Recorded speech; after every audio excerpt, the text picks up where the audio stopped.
ഞാന് സാധാരണ മനുഷ്യൻ. കമ്പിളി കണ്ടത്ത് മണലുവാരിയും കല്ല് ചുമന്നും ഒക്കെ ഒരമ്മ വളർത്തിയ മകൻ.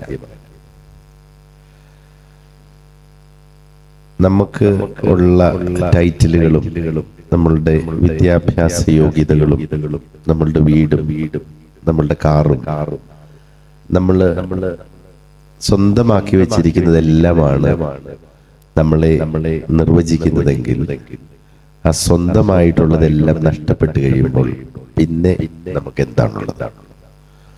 എന്നെ ബാബു എബ്രാഹിം എന്ന് മാത്രം പരിചയപ്പെടുത്തിയാൽ മതി. കാരണം ചില മനുഷ്യർ ആരംഭിക്കുന്നത് 0-ൽ നിന്ന്, വേറെ ചില മനുഷ്യർ ആരംഭിക്കുന്നത് 10-ൽ നിന്ന്, മറ്റു ചിലർ 20-ൽ നിന്ന് ആരംഭിക്കും. എവിടെ നിന്ന് ആരംഭിച്ചാലും 30-ൽ എത്തിക്കഴിയുമ്പം ഒരു തട്ടുകേട് പറ്റിയാൽ വീണാൽ നമ്മൾ 0-ത്തിലേ നിൽക്കും. 0-ൽ നിന്ന് തുടങ്ങിയവർക്ക് പെട്ടെന്ന് തന്നെ 30-ൽ എത്താം. കാരണം വന്ന വഴി അറിയാലോ, മറന്നിട്ടില്ലെങ്കിൽ. പക്ഷെ 10-ൽ നിന്നും 20-ൽ നിന്നും തുടങ്ങിയവർക്ക് 1 തൊട്ട് 10 വരെയും 1 തൊട്ട് 20 വരെയുള്ള വഴികൾ പരിചിതമായിരിക്കില്ല. അതുകൊണ്ട് തന്നെ നടന്നു കയറാൻ ബുദ്ധിമുട്ടുണ്ടാവും. നമ്മൾ എന്തായിരുന്നോ, എവിടെ നിന്നായിരുന്നോ, അത് തന്നെയാണ് നമ്മുടെ സ്ഥായിയായ അസ്തിത്വം. അതങ്ങ് മറക്കാതിരുന്നാൽ മതി. You can become anybody and anything that you want to be, but that is not going to determine you. What determines you is essentially what you are. Okay. കമ്പിളിക്കണ്ടത്തെ കൽവരണികളും മാനവികതയും എന്നാണ് നമ്മൾ ചർച്ചയ്ക്ക് തെരഞ്ഞെടുത്തിട്ടുള്ള വിഷയം. ഈ മാനവികതയെ എങ്ങനെ വിവക്ഷിക്കാനാണ് താങ്കളുടെ ഒരു വീക്ഷണകോണിൽ നിന്ന് മാനവികതയെ എങ്ങനെ നോക്കിക്കാണും? ഈ ഹ്യൂമാനിറ്റി എന്ന് പറയുന്നത് we can have 2 definitions. അതിനെ നമ്മളുടെ ഈ മനുഷ്യവർഗം എന്നുള്ള അർത്ഥത്തിലെടുക്കാം. പക്ഷെ ഹ്യൂമാനിറ്റി എന്നതിന് ഒരു വെർച്യു എന്ന നിലയിൽ നമ്മൾ എടുക്കുമ്പോൾ പലപ്പോഴും ആളുകൾ കാണുക ഒരു നീതി നടപ്പാക്കുന്ന രീതിയിലുള്ള ബന്ധങ്ങൾ അപരനുമായി ഉണ്ടായിരിക്കുക എന്നുള്ളതാണ്. പക്ഷെ ഞാൻ അതിനെ കാണുന്നത് അങ്ങനെയല്ല. Humanity is all about your being altruistic, compassionate, loving towards the other. And you take the other when he or she is more and more othered. പാർശ്വവൽക്കരിക്കപ്പെടുന്നവനെ അവന്റെ മതത്തിന്റെ പേരിലാണെങ്കിലും അവന്റെ സാമൂഹിക ചുറ്റുപാടുകളുടെയും സാമ്പത്തിക സാഹചര്യങ്ങളുടെയും വിദ്യാഭ്യാസ യോഗ്യതകളുടെയും ഒക്കെ പേരിലാണെങ്കിലും ഒരു മനുഷ്യനെ പാർശ്വവൽക്കരിക്കപ്പെടുന്നു എന്ന് കാണുമ്പോൾ അവനിലേക്ക് അവളിലേക്ക് ഇറങ്ങിച്ചെല്ലാനും ചേർത്ത് പിടിക്കാനും സാധിക്കുന്നതാണ് ഹ്യൂമാനിറ്റി. അതാണ് മാനവികത. മാനവികത എന്ന് പറയുന്നതിന് ഇനി അടുത്തൊരു തലമുണ്ട്. ഒരു യൂറോപ്യൻ കോണ്ടെക്സ്റ്റിലാണെങ്കിൽ മതങ്ങൾ അസ്തമിച്ച സമൂഹങ്ങളാണ്. മതങ്ങളോട് പ്രത്യേക ഇഷ്ടമോ അനിഷ്ടമോ ഉള്ള ഒരാളല്ല ഞാൻ. പക്ഷേ ആത്മീയതയോട് എനിക്ക് വലിയ ഇഷ്ടമാണ്. നമ്മളുടെ ആത്മീയമായ വളർച്ചയ്ക്ക് ഒരു മതം ഉപകരിക്കുന്നുണ്ടെങ്കിൽ let it be there. കൂടുതൽ മെച്ചപ്പെട്ട ഒരു മനുഷ്യനാകാൻ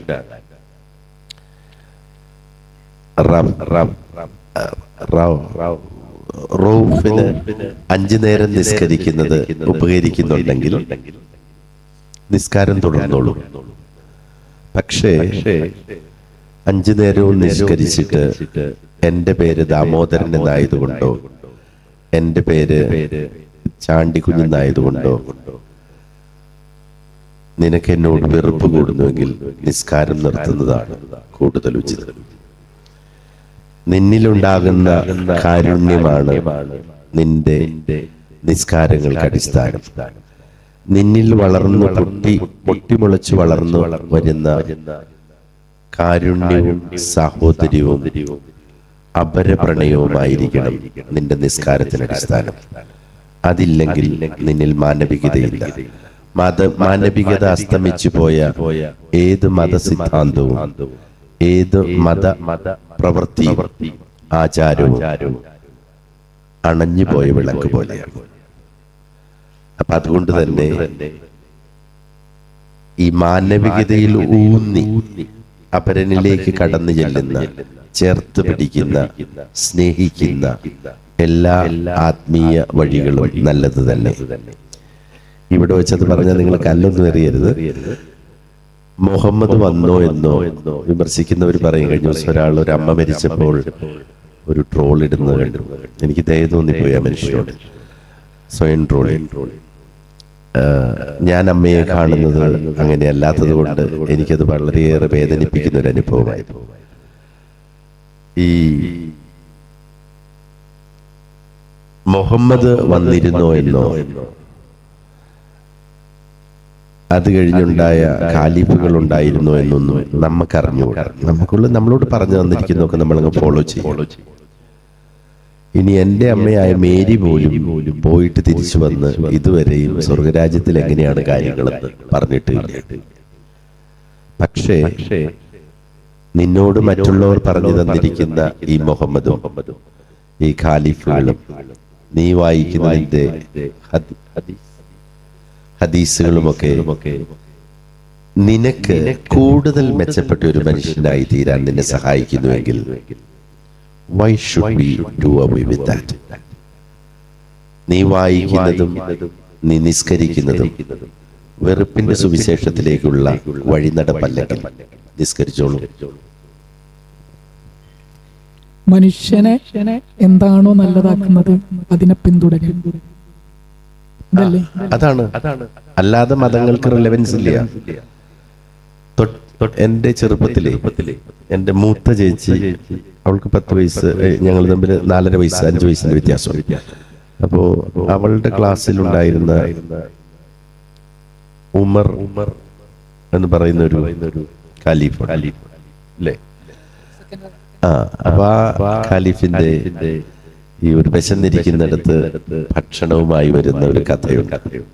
എൻ്റെ അമ്മ 3-ാം ക്ലാസ്സിൽ 3-ാം പാഠം വരെ പള്ളിക്കൂടത്തിൽ പോയിട്ടുള്ളൂ. അപ്പൊ അമ്മ ഇടയ്ക്ക് പറയുമായിരുന്നു, കഞ്ഞി വെക്കാൻ നമുക്കില്ല. മണ്ണെണ്ണ വിളക്കിന്റെ തിരിയിലിരുന്ന് ജെസ്സിയോട് പറയും, നിന്റെ ആ പാഠം ഒന്നുകൂടെ വായിച്ചു. ഈ ഖാലിഫിന്റെ ഭക്ഷണങ്ങൾ അടുപ്പിൽ വെള്ളം വെച്ചിട്ട് തവി കൊണ്ട് ഇളക്കിക്കൊണ്ട് മക്കൾ ഉറങ്ങാൻ കാത്തിരിക്കുന്ന ആ സ്ത്രീക്ക് മുൻപിലേക്ക് ഞാൻ ആരെന്ന് പോലും അറിയിക്കാതെ ഭക്ഷണം കൊണ്ടുപോയി വെച്ച ഉമർ, അത് വെറുതെ കഥയായി വായിച്ചു പോകാം. It's a call to become like him. 1500 വർഷങ്ങൾക്ക് മുമ്പ് ആരോ പറഞ്ഞൊരു കഥ. ഉമർ ഉണ്ടായിരുന്നു എന്ന് എനിക്കറിയില്ല. പക്ഷെ ആ കഥ എനിക്ക് നൽകുന്നത് മനുഷ്യനാകാനുള്ള ഒരു പാഠമാണ്. വിഷമിക്കുന്നവളുടെ അടുക്കലേക്ക്, വിശക്കുന്നവന്റെ അടുക്കലേക്ക് കുറച്ച് അരിയും ചോറും അല്ലെങ്കിൽ കറികൾക്കുള്ളതുമായി കടന്നു ചെല്ലാൻ നിന്റെ നിസ്കാരങ്ങളോ നിന്റെ ഖാലിഫിന്റെ കഥയോ നിന്നെ സഹായിക്കുന്നുണ്ടെങ്കിൽ ഡു ഇറ്റ്. അതാണ് ഹ്യൂമാനിറ്റി, അതാണ് ഇസ്ലാം.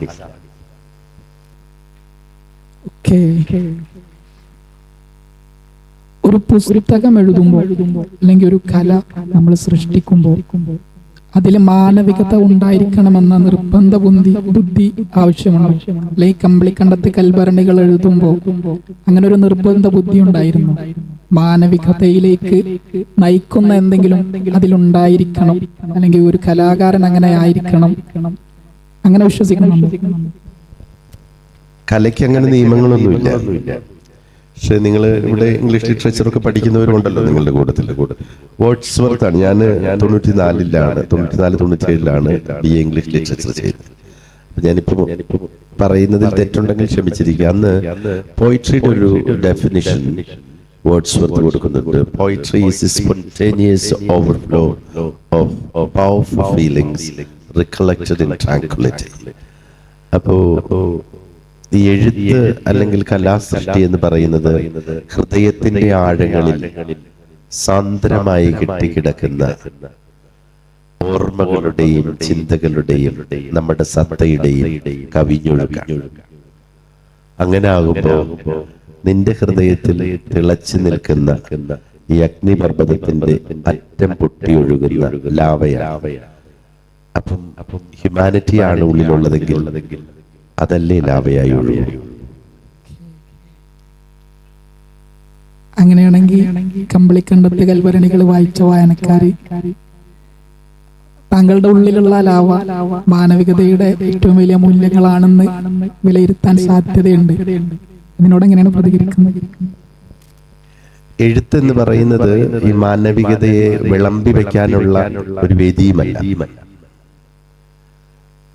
കമ്പളികണ്ടത്തെ കൽഭരണികൾ എഴുതിയപ്പോൾ അത് മാനവികത ഉള്ള ഒന്നാകണമെന്നോ അല്ലെങ്കിൽ ഞാൻ പറയുന്നത് സ്നേഹത്തിന്റെ സുവിശേഷമായിരിക്കണമെന്നോ അങ്ങനെ ഒരു നിർബന്ധവും പിടിച്ചിട്ടില്ല.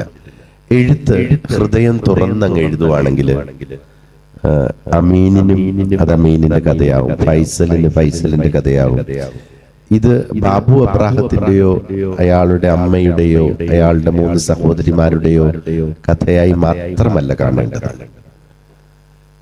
അല്ലെങ്കിൽ 1974 ഏപ്രിൽ 6-ാം തീയതിയാണ് ഞാൻ ജനിക്കുന്നത്. 73 നന്ദികുന്നേൽ മേരിക്ക് കമ്പളികണ്ടത്തിൽ നിങ്ങളുടെ വയറ്റിൽ വന്ന് പിറക്കുവാൻ എനിക്ക് അവസരം തരണമെന്ന ആപ്ലിക്കേഷനൊന്നും ഞാൻ കൊടുത്തിരുന്നില്ല. അത് ഇവിടെ എടുത്തെങ്കിലും ഒരു ഫാത്തിമ ഉമ്മായുടെ വയറ്റിലും ഈ ബാബുവിന് മകനായി പിറക്കാമായിരുന്നു. അങ്ങനെയെങ്കിൽ എന്റെ പേര് വല്ല മുസ്തഫ എന്നൊക്കെ ആയിരിക്കും. അപ്പൊ ഈ എഴുതുന്നതിന്റെ പരിസരം ക്രൈസ്തവമായ ബാക്ക്ഗ്രൗണ്ടിൽ നിന്ന് ഇസ്ലാമികമായ ഒരു ബാക്ക്ഗ്രൗണ്ടിലാവാം. ഇനി ഒരു വിലാസിനി അമ്മയുടെ വയറ്റിലായിരുന്നു പിറന്നതെങ്കിൽ എന്റെ പേര് വല്ലോ സുരേന്ദ്രനോ ഒക്കെ ആവാം. What makes it beautiful is ഈ മേരി എന്ന് പറയുന്നത്, ഈ പുസ്തകത്തിലെ മേരി എന്ന് പറയുന്നത് ഇന്ന് നമുക്കുള്ള എല്ലാ സന്തോഷങ്ങൾക്കും, ഇന്ന് നമുക്കുള്ള ആഡംബരങ്ങൾക്കും, ഇന്ന് നമുക്ക് വയറ് നിറച്ച് ഭക്ഷണം കഴിക്കാനുള്ളതിനു വേണ്ടി ത്യാഗം സഹിച്ച എല്ലാ ഫാത്തിമമാരുടെയും എല്ലാ മറിയാമ്മമാരുടെയും എല്ലാ വിലാസിനിമാരുടെയും പ്രതീകമാണ് നന്ദികുന്നേൽ മേരി. അതിലൂടെ കുറച്ചു കാലങ്ങൾക്ക് മുമ്പ് ത്യാഗം സഹിച്ചും കണ്ണീരൊഴുക്കിയും കടന്നുപോയ അമ്മമാരെ ഓർത്ത് വിലപിക്കാനോ ഭൂതകാലത്തിന്റെ ഭൂതങ്ങളെ നോക്കി കണ്ണിറക്കാനോ ഒന്നുമല്ല. പക്ഷേ just feel that thank you, I M good today. എനിക്കിന്ന് ഒരു സിംബോസിയത്തിൽ ഇരിക്കാൻ പറ്റുന്നു, കംഫർട്ടബിൾ ആയിട്ടുള്ള ചെയറുണ്ട്, ടേബിളുണ്ട്, എനിക്ക് കുത്തിക്കുറിച്ചെടുക്കാൻ പറ്റുന്നു. എനിക്ക് അഭിമാനത്തോടു കൂടി ഇന്ന് വീട്ടിൽ നിന്നിറങ്ങി എൻ്റെ ഉടുപ്പൊക്കെ ഇട്ട് ഇവിടെ വന്നിരിക്കാൻ പറ്റുന്നത് എൻ്റെ ഉമ്മയും ഉപ്പായും ഒക്കെ അല്ലെങ്കിൽ എൻ്റെ വല്യുമ്മയൊക്കെ കുറെ ത്യാഗങ്ങൾ സഹിച്ചത് കൊണ്ടും സ്വപ്നം കണ്ടതും കൊണ്ടുമാണ് ഞാൻ ഇവിടെ ആയിരിക്കുന്നത്. അതിന് you get an opportunity to feel grateful about the simplest things that you have achieved today. Everything that you have, every moment, every breath that you have, it gets you an opportunity to say thank you. When you say thank you for the smallest of the things that you have today, you get multiple other opportunities to say thank you. ഞാൻ രാവിലെ കേൾക്കുമ്പോൾ എന്നും പറയുന്നതിന് എൻ്റെ മുറിയിൽ ഒരു കണ്ണാടി ഇടും. ഞാൻ ഈ ലൈറ്റ് അങ്ങ് ഇട്ട് കഴിയുമ്പോൾ എൻ്റെ തന്നെ മോന്ത കാണും. അപ്പൊ ഞാൻ പറയുന്നത് താങ്ക് യു, ചത്തിട്ടില്ല. അത് ഇന്നലെ കിടന്ന് എനിക്ക് ഇന്ന് ഉണരാതിരിക്കാമല്ലോ. നമുക്കങ്ങനെ ഒരു താങ്ക് യു ചെറിയ കാര്യത്തിന് ഇച്ചിരി ചോറും കറിയും കിട്ടുക എന്ന് പറഞ്ഞ വലിയ കാര്യമാണ്. അത് കിട്ടുമ്പോൾ വെറുതെ ഹല്ലേലൂയ എന്ന് പറയേണ്ടത് thank God I have it. അത് പറയാൻ പറ്റുമ്പോ അന്നേരം നമുക്കന്നേരം ഒരു സത്യ തന്നെ കിട്ടും. പിന്നെ you get plenty of other opportunities to be grateful. ദൈവത്തിന് സന്തോഷമായിരിക്കും എന്ന് എനിക്ക് തോന്നി താങ്ക് യു കേൾക്കുന്നു. നമുക്ക് സന്തോഷമല്ലേ, നമ്മളോട് ഒരാൾ ഒരു കാര്യം ചെയ്തു കൊടുക്കുമ്പോൾ താങ്ക് യു എന്ന് പറയുമ്പോൾ നമുക്ക് സന്തോഷമാണ്. അപ്പൊ പുള്ളിക്കാരനും സന്തോഷമായിരിക്കും ഈ താങ്ക് യു കേൾക്കാൻ. അപ്പൊ പുള്ളി എന്ത് ചെയ്യും, ഈ താങ്ക് യു കേൾക്കാനുള്ള ഇഷ്ടം കൂടി അവിടെ തമ്പുരാനും വരുന്നതുകൊണ്ട് പുള്ളി നമുക്ക് ഇങ്ങനെ അനുഗ്രഹങ്ങൾ തന്നുകൊണ്ടേയിരിക്കും. എന്തിനാ? എല്ലാ ദിവസവും നന്ദി അബൻഡന്റ് ആയിട്ട് കിട്ടാനായിട്ട്. അതെ, ഖുർആനിലൊരു വാക്കുണ്ട്, വൈൻ ശകർത്തും ലഅസീദന്നകും, നിങ്ങൾ നന്ദി ചെയ്യുന്നവരാണെന്നുണ്ടെങ്കിൽ നിങ്ങൾക്ക് ഞാൻ അധികരിപ്പിച്ചു നൽകും, അനുഗ്രഹങ്ങൾ അധികരിപ്പിച്ചു നൽകും. ഞാനൊന്നും കണക്ക് കൂട്ടിയല്ല 36 അധ്യായം എഴുതിയത്, അത് ഖുറാനിൽ വരെ ഉണ്ടെന്നാണ് ഈ കൊച്ചു പറയുന്നത്. ഓക്കെ, നമുക്ക് പുസ്തകത്തിലേക്ക് വരാം. നീറുന്ന ഓർമ്മകളാണ് ഈ പുസ്തകത്തിന്. തെറ്റുണ്ടോ? അപ്പോ തുറന്ന ഒരു എഴുത്ത്, ഒരാത്മകഥ എഴുതുമ്പോൾ ഇത്രത്തോളം തുറന്നെഴുതാൻ സാധിക്കുമോ? ഇതിലുള്ള ഏതെങ്കിലും ഓർമ്മകൾ എഴുതേണ്ടായിരുന്നു എന്ന് ഏതെങ്കിലും ഒരു സന്ദർഭത്തിൽ തോന്നിയിട്ടുണ്ടോ? അല്ലെങ്കിൽ ഒരു പുസ്തകത്തിൽ മറ്റു ചില ഓർമ്മകൾ കൂടി ഉൾപ്പെടുത്താമായിരുന്നു എന്ന് തോന്നിയിട്ടുണ്ടോ? ഈ ഓർമ്മക്കുറിപ്പുകള് ഞാനിത് എഴുതിയത് എഴുത്തുകാരനാകാനുള്ള സ്വപ്നത്തിൽ നിന്നൊന്നുമല്ല. ഞാനതിന്റെ 50-ാം പതിപ്പ് കഴിഞ്ഞ ദിവസം ഇറങ്ങുമ്പോൾ മാതൃഭൂമിയിൽ എന്നോട് പറഞ്ഞു അതിനൊരു പുതിയ മുഖവര കൂടി എഴുതണം. അപ്പൊ ഞാനിത് എന്തുകൊണ്ടാണ് എഴുതിയത്? ഇതിന്റെ ആദ്യ പതിപ്പിൽ തന്നെ പറഞ്ഞിട്ടുണ്ട്, മക്കൾക്ക് ഭൂതകാലത്തെ കുറിച്ചും അപ്പൻ അവിടെ പ്രൊഫസറായിട്ട് ജനിച്ചതല്ലെന്നും ഒക്കെ ഒന്ന് മനസ്സിലാക്കാനായിട്ടാണ്. ഇച്ചിരി ദീർഘമായൊരു റീസൺ ഉണ്ട് ഇത് എഴുതിയത്. 2023 എൻ്റെ ജീവിതത്തിൽ ഏറ്റവും വലിയൊരു വേദനയുണ്ടായൊരു സമയം. നമ്മൾ ചെയ്ത നന്മ, നമുക്ക് സ്നേഹവും അൽപുയിസവും ഒക്കെ തീവ്രമായി ഉണ്ടാകുമ്പോൾ ചില സമയങ്ങളിൽ നിയമത്തിന്റെ പോലും ചില സൂക്ഷ്മ തലങ്ങളെ നമ്മൾ അവഗണിക്കും. അപ്പൊ നമ്മളിൽ നിന്ന് സഹായം പറ്റിയോ അല്ലെങ്കിൽ നമ്മൾ ഹെൽപ്പ് ചെയ്തതിലൂടെ രക്ഷപ്പെട്ടവര് തന്നെ നമുക്കെതിരെ എന്തെങ്കിലുമൊക്കെ ചെയ്യാം. അപ്പൊ നമുക്ക് ഒത്തിരി നിരാശ. അപ്പൊ ഞാൻ ഉച്ച കഴിഞ്ഞ് ഭക്ഷണം കഴിഞ്ഞ് ഞാനും എൻ്റെ ഭാര്യയും ഞങ്ങളുടെ വീടിന്റെ ഗാർഡനിലിരുന്ന് ഒരു കാപ്പിയൊക്കെ കുടിച്ചിരിക്കുമ്പോൾ ഞാൻ അവളോട് പറഞ്ഞു, ഇത്രയേറെ നന്മ ചെയ്തിട്ടും ഈ കർത്താവ് കുരിശ് തന്നെയാണല്ലോ പിന്നെയും തന്നത്, എന്തിനാണ് ജീവിച്ചിരിക്കുന്നതെന്ന് പോലുമാണ് ഞാൻ ഓർക്കുന്നത്. അപ്പൊ അവൾ ഈ ടേബിളിൽ അടിച്ചുകൊണ്ട് പറഞ്ഞു, നിങ്ങൾക്ക് അങ്ങനെ പറയാനുള്ള അവകാശമില്ല, ഞങ്ങൾക്കൊക്കെ പറയാം. അപ്പൊ അവള് പറയുന്നത് ഇങ്ങനെയാണ്, എന്റെ പപ്പായും മമ്മിയും ഒക്കെ ഫുഡ് ഉണ്ടാക്കാൻ ടൈം കിട്ടിയില്ലെങ്കിൽ ഷാൻ ഹോട്ടലിൽ പോയി കഴിച്ചോളൂ എന്ന് പറയുന്ന രീതിയിലാണ് ഞാൻ വളർന്നു വന്നത്. പക്ഷെ നിങ്ങളെ വളർത്തിയത് നന്ദികുന്നേൽ മേരി ആയതുകൊണ്ട് നിങ്ങൾ എങ്ങനെ വളർന്നു വന്നുവെന്ന് നിങ്ങളൊന്ന് ചിന്തിച്ചാൽ ജീവിച്ചിരിക്കുന്നത് എന്തിനാണ് എന്നൊരു ചോദ്യം നിങ്ങൾ ചോദിക്കുകയില്ല. ഞാൻ അവൾക്ക് മറുപടി പറഞ്ഞില്ല. ഗാർഡനിൽ നിന്ന് കയറി എൻ്റെ വീടിനോട് ചേർന്ന് വേറൊരു വീടുണ്ട്, അവിടെ എൻ്റെ ഓഫീസും ചെറിയൊരു ലൈബ്രറിയും ഒക്കെ ഉണ്ട്. അപ്പോ ഞാൻ അവിടെ പോയി നിന്ന് കുറെ നേരം സൈലന്റ് ആയിട്ടുണ്ട്. അത് കഴിഞ്ഞപ്പോ ഞാൻ മലയാളത്തിൽ ഇംഗ്ലീഷിൽ എൻ്റെ ഫോണിൽ ടൈപ്പ് ചെയ്തതാണ് കമ്പിളികണ്ടത്തെ കൽപ്പരണികളുടെ 4ാമത്തെ അധ്യായം. അതാണ് ഞാൻ ആദ്യം എഴുതിയത്. അത് എഴുതി തീർന്നു കഴിഞ്ഞ് എഴുതിയതിൽ എന്തെങ്കിലുമൊക്കെ ഒഴിവാക്കാമായിരുന്നോ എന്ന് ഞാൻ ചിന്തിച്ചിട്ടില്ല. പക്ഷെ വേറെ പലരും ചിന്തിച്ചിട്ടുണ്ട്. അതെന്റെ പ്രശ്നമല്ലല്ലോ.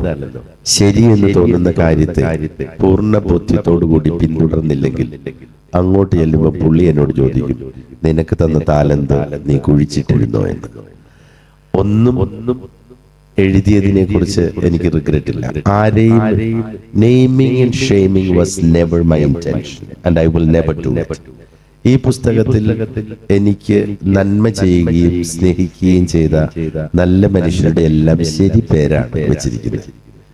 മുറിവേൽപ്പിച്ചവരുടെ ആരുടെയും ശരി പേരല്ല ഞാൻ വെച്ചിരിക്കുന്നത്. കാരണം അവർ ചെയ്തതിനെ അല്ല നമ്മള്, ആ വ്യക്തിയല്ല നമ്മളുടെ ഇഷ്യൂ. എന്തിനാണ് നമ്മള് റാങ്ക് മേടിച്ച് ചെല്ലുന്ന കുട്ടിക്ക് ഒരു ബിഷപ്പ് 100ന്റെ 10 നോട്ട് എടുത്തു കൊടുത്തിട്ട് വീട്ടിൽ പോയി അമ്മയെ സഹായിച്ച് കൂലിപ്പണി എടുത്ത് ജീവിക്കൂ എന്ന് പറയുമ്പോൾ the intention is not to caricaturize the bishop. It is not to make him feel ashamed. Intention is to make you feel that ഇന്ന് നമ്മുടെ ചുറ്റും അതുപോലെ ഒരു കുഞ്ഞുണ്ടാവാം. അവനെ അവളെ കാണുമ്പോ ഇനി പഠിക്കണ്ട എന്നല്ല പറയണ്ടേ, വാ നമുക്ക് എന്തെങ്കിലും പരിഹാരം കണ്ടെത്താം. അത് പഠിക്കുന്നത് മാത്രമല്ല, വിഷമിക്കുന്ന ഏതവസ്ഥയിലും അവരിലേക്ക് കടന്നു ചെല്ലാൻ നമുക്ക് സാധിക്കണം. ഒരു ആത്മീയ അന്തപുരങ്ങളിൽ ഇരിക്കുന്നവർ എന്താകരുത് എന്നുള്ളൊരു ഇൻഡിക്കേഷനാണത്. അപ്പൊ അത് എഴുതണ്ടായിരുന്നു എന്ന് എനിക്ക് തോന്നിയിട്ടില്ല ഒന്നും. പിന്നെ ഇതിനകത്ത് സത്യം മാത്രമുള്ളൂ, അനുഭവിച്ചത് മാത്രം. പക്ഷെ എല്ലാ സത്യവും പറഞ്ഞിട്ടില്ല. കുറെ ഓർമ്മകളൊക്കെ പിന്നീടാ വന്നു. അപ്പൊ ഒടയമ്പ്രാന്റെ ആയുസ് തന്ന കുറെ നാൾ കഴിയുമ്പം നമുക്ക് ദീർഘമായ ഒരു ആത്മകഥ എഴുതാം. ഇത് 26 വയസ്സ് വരെ ഉള്ളതേ ഉള്ളൂ. 26 വയസ്സിന് ശേഷമുള്ളത് ഉടനെ അനൗൺസ് ചെയ്യും. അത് റെഡി ആയിരിക്കുകയാണ്. ഇൻഷാ അല്ലാഹ് സെറ്റാവും. മാനവികതയെ കുറിച്ചാണ് സംസാരിക്കുന്നത്. ഈ മനുഷ്യത്വം നിറഞ്ഞു നിൽക്കേണ്ട ഇടങ്ങളാണ് പലപ്പോഴും അതില്ലാതായി പോകുന്നത് എന്ന് തോന്നിയിട്ടുണ്ട്. ഇപ്പോ പുസ്തകത്തില് ഭയങ്കരമായിട്ട് ഹൃദയത്തിൽ തൊട്ട ഒരു അധ്യായമായിരുന്നു അനാഥ മന്ദിരത്തെ കുറിച്ച് എഴുതിയിട്ടുള്ള അധ്യായങ്ങൾ. ഞാൻ വിശ്വസിക്കുന്നത് ഏറ്റവും കൂടുതൽ മാനവികത ഉണ്ടായിരിക്കേണ്ട ഇടങ്ങളാണ് ഇത്തരത്തിലുള്ള അനാഥ മന്ദിരങ്ങൾ, അഗതി മന്ദിരങ്ങൾ. അവിടുത്തെ കൂടുതൽ ഓർമ്മകൾ പങ്കുവച്ച കൂടുതൽ സന്തോഷമാകും. പിന്നെ അങ്ങനെ ഒരു ഇടത്ത്, അതായത് നീറുന്ന അനുഭവങ്ങൾ മാത്രം സമ്മാനിച്ച, വേദനകൾ മാത്രം സമ്മാനിച്ച ഒരിടത്ത് ഒരാൾക്ക് ഗൃഹാതുരത്വത്തിന്റെ അനുഭവങ്ങൾ അനുഭവിക്കാൻ കഴിയും. പുസ്തകത്തിൽ എഴുതുന്നുണ്ട്, പിന്നീട് അവിടെ പോയപ്പോ ഭയങ്കരമായിട്ട് ഗൃഹാതുരത്വം എന്നെ തലോടുന്നുണ്ട് എന്ന്. പലരും കാണുന്നത് 1.25 വർഷം ഞാൻ ജീവിച്ച തൃശ്ശൂരെ കാളത്തോട്ടിലെ അനാഥശാല എന്നിലൊരു ട്രോമ നീക്കി വെച്ചിട്ടുണ്ടെന്നാണ്. പക്ഷെ ഇല്ല. വള്ളിക്കൊട്ടയിൽ തീട്ടവും ചുമന്ന് മഴ പെയ്യുമ്പോൾ അത് ദ്രവരൂപത്തിൽ ദേഹത്തേക്ക് ഒലിച്ചിറങ്ങുന്നത്, ഓർമ്മകൾ എഴുതി വെക്കുന്നത് അങ്ങനെ തന്നെ. കഴിഞ്ഞ ദിവസം ആരാണ്ടനോട് ചോദിച്ചു, എന്റെ ബാബു ഈ ഭാഷയൊക്കെ ഇത്രയും പുരോഗതി പ്രാപിച്ചപ്പോൾ തീട്ടം എന്നെഴുതാതെ വിസർജം എന്നെഴുതിക്കൂടായിരുന്നു. 8 വയസ്സുള്ള ബാബുവിന് വിസർജം എന്നുള്ളൊരു വാക്ക് മലയാളത്തിൽ ഉണ്ടെന്ന് പോലും അറിയത്തില്ലായിരുന്നു. അപ്പൊ ഇപ്പൊ അറിയാവുന്നേ, അന്നത്തെ ബാബുവിന്റെ കാര്യമല്ലേ എഴുതുന്നത്. അപ്പൊ അങ്ങനെ എഴുതാൻ പറ്റും. ഇനി അത് എന്നിലൊരു ഡ്രോമയും സൃഷ്ടിച്ചിട്ടില്ല. എനിക്കതിനെക്കുറിച്ച് ഒരു ദുഃഖവുമില്ല. യഥാർത്ഥത്തിൽ ഞാൻ വളരെ മോട്ടിവേറ്റഡ് ആയിരുന്നു ചുമക്കാൻ. അത് ഈ കണ്ടത്തിലേക്കും അവരുടെ തെങ്ങും തോപ്പിലേക്കും ഒക്കെ കൊണ്ടുപോയിടുമ്പോൾ വൈകുന്നേരത്തെ ഏത്തക്കായിട്ട് വെച്ച ഇറച്ചിക്കറിയായിരുന്നു എന്റെ മനസ്സിൽ. 2 കഷ്ണമൊക്കെ ഇറച്ചി അതിനകത്ത് കാണുള്ളൂ. അപ്പോ ശരിക്കും ഞാൻ മോട്ടിവേറ്റഡ് ആയിരുന്നു. അതൊരു നല്ല അനുഭവം തന്നെയായിരുന്നു. വൈകുന്നേരം എനിക്ക് ഇത്രയും ഇറച്ചിക്കറിയൊക്കെ കിട്ടിയിട്ടുണ്ടല്ലോ. ഇതുവരെ അത്രയും നല്ലൊരു കറിയുടെ രുചി എനിക്ക് ഇപ്പോഴും കിട്ടിയിട്ടില്ല അന്നത്തെ. പിന്നെ ആകെ ഒരു ട്രോമ ഉള്ളതെന്ന് പറയുന്നത്, ഒരു കുട്ടി രാത്രിയില് എന്നിൽ വെച്ചുകൂടെ മൂത്തായിരുന്നു. എനിക്ക് 8.5 വയസ്സുണ്ടെന്ന്. വിക്രമൻ എന്ന് ഞാൻ പേര് വിളിച്ചിരിക്കുന്നത്, അതല്ല ശരി പേര്.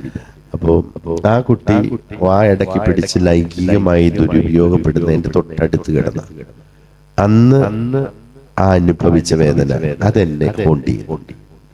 യഥാർത്ഥത്തിൽ അനാഥരെ സംരക്ഷിക്കുക, കുട്ടികളെ വളർത്തുക, ഇല്ല കുറവുകളുള്ളവർക്ക് ഭക്ഷണം നൽകുക, ഇതെല്ലാം നമ്മളുടെ ഒരു ഈശ്വര സ്നേഹത്തിൽ നിന്നോ മനുഷ്യ സ്നേഹത്തിന്റെ ആഴത്തിൽ നിന്നോ ഒക്കെ ഉരുത്തിരിയേണ്ട ഒരു ഉറവയായിരിക്കും. അല്ലാതെ അതൊരു ആക്ടിവിറ്റി ആയിരിക്കുക. എല്ലാവരുടെയും മുമ്പിൽ നിന്ന് ഫോട്ടോ എടുത്ത് സോഷ്യൽ മീഡിയയിൽ പോസ്റ്റ് ചെയ്യാനുള്ളതായിരിക്കും. ഞാൻ ഇന്നലെ ഒരു യതീംഖാനയിൽ പോയിരുന്നു. I spend the whole afternoon with them. അപ്പോൾ ചോദിക്കും, എന്നിട്ട് ഫോട്ടോയൊന്നും ഇൻസ്റ്റഗ്രാമിൽ കണ്ടില്ലല്ലോ. അങ്ങനെ ചെയ്യുന്ന ഒരാളല്ല ഞാൻ. എനിക്കത് പറ്റില്ല. 37ഓളം കുട്ടികൾ ഇംഗ്ലീഷ് മീഡിയം സ്കൂളുകളിൽ പഠിക്കുന്ന ഇൻഡിപെൻഡന്റ് ആയിട്ട് ഒരു അനാഥശാല നടത്തുന്ന 3 വ്യക്തികൾ വേളാങ്കണ്ണി എടുത്തുണ്ട്. ഞാൻ എല്ലാ വർഷവും വേളാങ്കണ്ണിയിൽ പോകുന്നത് മാതാവിനോട് പ്രാർത്ഥിക്കാനല്ല. ഞാൻ അവിടെ പോകുന്ന ആ കുട്ടികളുടെ കൂട്ടത്തിൽ എൻ്റെ 4 മക്കളെയുമായി ചെന്ന് 2 ദിവസം തങ്ങാനാണ്. അപ്പൊ ആ കുട്ടികളെ വളർത്തുന്നതും പഠിപ്പിക്കുന്നതും ഒക്കെ ഞങ്ങളുടെ ഒരു ദശാംശം കൊടുത്താണ്. അവിടുത്തെ ഫോട്ടോകൾ ഇൻസ്റ്റഗ്രാമിൽ വരില്ല. അത് ചെയ്യുമ്പോൾ ആ കുട്ടികൾക്കുണ്ടാകുന്ന ഒരു മേക്കിംഗ് യു ലെസ്സൺ എന്നൊരു ഫീലിംഗ് ഉണ്ട്. അത് സെൽഫ് എസ്റ്റീമിനെ കുറവ് വരുത്തുന്നതാണോ എന്ന് എനിക്കറിയില്ല. But it makes you feel less significant. അപ്പോൾ ഈ നമ്മൾ ചെയ്യുന്നത് കാരുണ്യത്തിന്റെ പ്രകടനങ്ങളല്ലെങ്കിൽ, കാരുണ്യത്തിന്റെ പ്രകടനങ്ങളാകുമ്പോഴാണ് ശരിക്കും ഈ വെളിച്ചം നമ്മളിൽ നിന്ന് അസ്തമിക്കുന്നത്. അനാഥശാലകളും അത്തരം കേന്ദ്രങ്ങളും എല്ലാം സ്നേഹം പകർന്നു കൊടുക്കുന്ന, സ്നേഹത്തിൽ നിന്നായിരിക്കണം ഇതെല്ലാം ചെയ്യുന്നത്. അല്ലാതെ ബോർഡ് വെച്ച് പബ്ലിസിറ്റി കൊടുത്ത് അവാർഡ് കൊടുക്കുന്ന, ഞാൻ ഈ അനാഥശാലയിൽ നിൽക്കുമ്പോൾ പുസ്തകത്തിൽ പറയാത്തൊരു കാര്യമുണ്ട്. അവരുടെ പള്ളിയിൽ പോകുമ്പോൾ വന്ന് ദുബായിൽ നിന്ന് വന്ന് അവരുടെ ഇടവകയിൽപ്പെട്ട ഒരു ഫാമിലി ഞങ്ങൾക്കൊക്കെ ഭക്ഷണം തരികയും ആ ഭക്ഷണം ഞങ്ങൾ കഴിക്കുന്നതിന്റെ ഫോട്ടോ അവരൊക്കെ ചിരിച്ച് നിന്നെടുക്കുന്നു. ഞാൻ ഇന്ന് ഓർക്കുന്നു. അന്ന് ഈ കൊഡാക്കിന്റെ പോലത്തെ ഈ ഫിൽമിട്ട് എടുക്കുന്ന ഫോട്ടോകളാണ്, ഭാഷൊക്കെ അടിച്ചൊക്കെ. പിന്നെ അവർ കുറച്ച് തുണികളൊക്കെ തരും, അതൊക്കെ എടുത്ത് ഫോട്ടോ എടുക്കും. അത് പിടിച്ച് അവരുടെ മുമ്പിൽ ഇങ്ങനെ നിൽക്കുമ്പോൾ നമുക്ക് തോന്നുന്ന എന്താണ്, അവരത് അവരുടെ സഭയുടെ പത്രത്തിലൊക്കെ വന്നിട്ടില്ല. അപ്പൊ നമ്മളുടെ പടമൊക്കെ അടിച്ച് അവരുടെ മാസികയിൽ വരുന്നു.